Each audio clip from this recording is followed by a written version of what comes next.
kung medyo talaga ho nagbabudget kayo at medyo maliit yung budget na inilaan para sa Noche Buena, talagang sa palengke, magandang pumunta para makapamili ng tingi-tingi ika nga. Gaya ho dito sa Balintawak Market, gaya nyo, ito nakikita nyo, ito yung mga pwede natin gamitin sa dessert.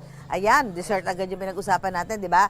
May gelatin, mga sago, kaong, nata di coco, ayan, pati green peas. Pang maganda ho dito kasi pwede kayong bumili ng tingi-tingi. Halimbawa, etong mga pasta na pwede nyo gamitin sa pang sopas, pang macaroni. Sa supermarket ho kasi normally nakapak na yan. Pero dito ay mabibili nyo ho yan ng 15 pesos ang 1/4 at ang 1 kilo naman ay 60 pesos. Alamin natin doon sa mga nagtitinda rito. So pwede dito bumili talaga ng tingi-tingi. Yes po. Ang pinakamababang pwede bilhin, 1/4. Yes po. 1/4 per kilo. Tapos pati ito yung green peas, ginagamit to sa menudo, saan pa ba, mga pritada, ganyan, di ba? Yes. Ganon din ang, may mga, ano ba kayo dito? May mga paninda ba kayo na tumaas ang presyo? Hindi naman po. Wala po. Wala. So yung presyo nyo, dati pa? Yes po. Kahit pa nagkaroon ng mga pagtaas sa presyo nilang bilihin? Yes. Minsan po tumatas, minsan bumababa din. So ngayon, mababa? Apo, mababa po ngayon. Yung mga ganto po. Ano, marami na ba namimili sa inyo ngayon? Yes po. Ano sinasabi sa inyo ng mga namimili dito? Bakit sila dito bumibili sa palengke? Mas mura daw po kasi. Oo. Saka kung medyo maliit yung budget, pwede yung tingi-tingi. Yes po. Gaya nito, lawa, 1/4 ho niya, pwede kayo makabili. Magkano? 15 pesos. 15 pesos. So kung medyo may budget kayo 1,000, marami-rami ka nang mamimili. Hindi mabibili, di ba? So pati ito. Itong ano to, ube? Ube po. Pan-dessert. Yes. Ano yan, templado na? Ano po, yung sa halo-halo po, pang toppings. Templado na yan? Yes po. Pwede din dessert? Kainin diretso na po. Diretso na. kainin. May magkano kilo niyan? Ano po, 140 kilo. So pwede yung 1/4. Yes po. 1/4. Okay. Eto naman, baka gusto niyo ng pang kare-kare. Peanut butter, magkano to? 180 po kilo. So 1/4 pwede din. Yes po. Yun ang maganda. Makakabili kayo ng 1/4. Eto, si Nay, pwede bang makausap kay Nay? Bakit kayo dito namimili sa palengke? Magasinan. Marami na ho namimili ngayon dito sa Balintawak Market. Alam niyo naman, talaga hong dinadagsa ito dahil bagsakan ho ito ng mga paninda. Kaya talaga medyo mura ho. Ba't kayo Nay dito namimili sa palengke? Kasi po mura po dito. Mura? Opo. Oo. Yung 500 pesos na budget niyo, marami na ho ba Marami nabili? na pong mabibili. Oo. Ano ho nabibili niyo doon? Kagaya ngayon po kasi may patay kami. Dito po ako bibili ng mga kutkutin. Mga kutkutin. Opo. Ano hong kutkutin? Kagaya po ng sunflower. Kayo na nagluluto? Hindi po luto na po siya. Luto na. Opo, Okay. ganito na po siya. Kakainin na Serve lang. na lang po. Isa-serve na lang. So, mas gusto niyo talaga mamili sa palengke? Dahil Opo. nakakatawad pati. Opo. Oo.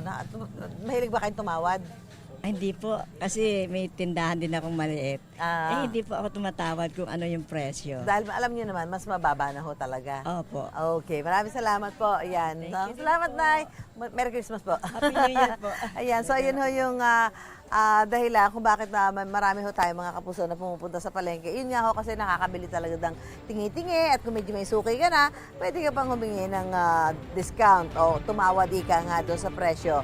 Dahil yun naman ho talaga ang kalakaran sa mga palengke kumpara sa mga grocery na talagang kung ano yung nakita natin presyo, fixed na ho yun. Hindi na ho natin pwedeng hinga ng discount doon sa mga nagtitinda. Mula po rito sa Balintawak Public Market, balik to studio po tayo. Mahigit 2 linggo bago magpalit ng taon, inilunsad ng grupong Ban Toxics ang Iwas Paputok campaign sa Payatas B Elementary School sa Quezon City. Layon nito na magkaroon ng ligtas sa holiday celebrations. Nagsimula ang aktibidad sa isang parada. May bitbit na mga placard at banner ang mga estudyante tungkol sa pag-iwas sa paputok. Sinundan niya ng isang seminar kasama ang mga kinatawan ng Department of Health, Bureau of Fire Protection, Philippine National Police at ng barangay. Tinalakay nilang masamang dulot ang paggamit ng mga paputok. Ayon sa DOH, tumaas ang bilang ng mga firecracker-related injuries ngayong 2025. Sabi naman ng organizer, layon din ang aktibidad na makahikayat na huwag nang gumamit ng paputok para sa ligtas at eco-friendly na selebrasyon sa bagong taon. Tinatayang nasa mahigit 2,000 ang lumahok sa aktibidad. Sa unang 2 araw ng Bicameral Conference Committee para sa 2026 National Budget, kabilang sa mga lusot ang pondo ng education sector, Project NOAA at Farm to Market Road projects. Ang hindi lumusot ang budget ng DPWH. dahil pag-aaralan pa raw ang hiling nitong ibalik ang 45 billion pesos na tinapyas sa budget. May unang balita si Bea Pinlac. Ilang oras na urong bago nagsimula ang ikalawang araw ng Bicameral Conference Committee hearing para talakayin ang panukalang 2026 National Budget. Ang dapat sana'y 2 p.m. na hearing kahapon, mag-aalas 5 na nagsimula. Nagkaroon ng caucus ang majority block ng Senado kasama si Senate President Tito Soto. It's because some of our colleagues in the Senate raised some concerns about some of the items that have been tackled and will be tackled, and we felt the need to convene I wouldn't say emergency, but a meeting to be able to thresh these matters out. Maaga naman dumating ang contingent ng House, pero nagkaroon din sila ng hiwalay na pulong.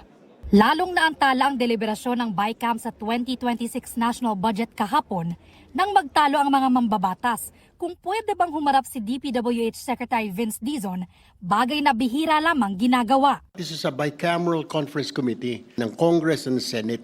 Wala naman po nakalagay dito na kasama po ang executive. We have the power to invite, and we are saying that let us listen. We will not agree, we may agree, but the point is that transparency requires that we hear the executive. After all, it's the executive that will implement what we will pass.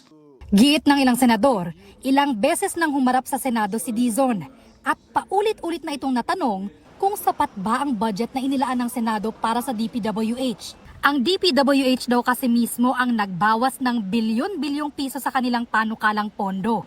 Pero nung Sabado, humirit sila na maibalik ang nakaltas na budget dahil sa construction materials price data o costing sa mga materyales sa mga proyekto. Ang ibig ba sabihin, i-restore yung mga duplicated, completed, and overlapping projects? Doon ako nagtataka. At ano ang garantiya natin na sa loob ng 2 buwan na naman, after 2 months, he may change his mind again. Let it be very clear.